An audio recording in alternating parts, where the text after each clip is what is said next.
Andmete turvalisusest räägitakse tänapäeval palju ning kõigi jaoks on oluline, et igasugust manti nagu fotosid, videoid ja dokumente oleks võimalik ka telefonis teistega turvaliselt jagada.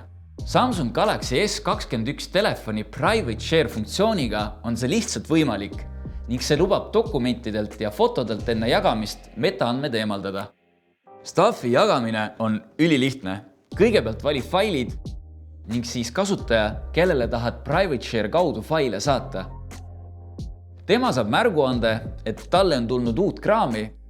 Sina näed aga kenasti, millal ta on saadetise vastu võtnud ning kui tihti ja kuidas seda lugenud.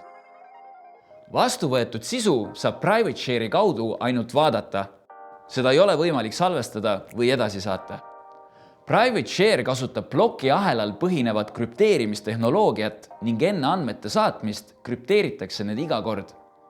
Praegu saab jagada kuni 20 megaseid pilte, videoid ja audiofaile. Lähitulevikus lisandub ka PDF-formaadis failide jagamise võimalus. Eriti mõnus on see, et saad ise seadistada, kui kaua teine tüüp saadetud andmetele ligi pääseb. Vaikimisi on see 2 päeva, aga muidu saab ajavahemikku seadistada 1 minutist 180 päevani. Igal ajal võid vaatamise loaga lõpetada. Kui kasutad Private Share funktsiooni, saad jagada tundlikku või tähtsat infot turvaliselt, kuna tegemist on peer-to-peer ühendusega, kuhu keegi teine ligi ei saa.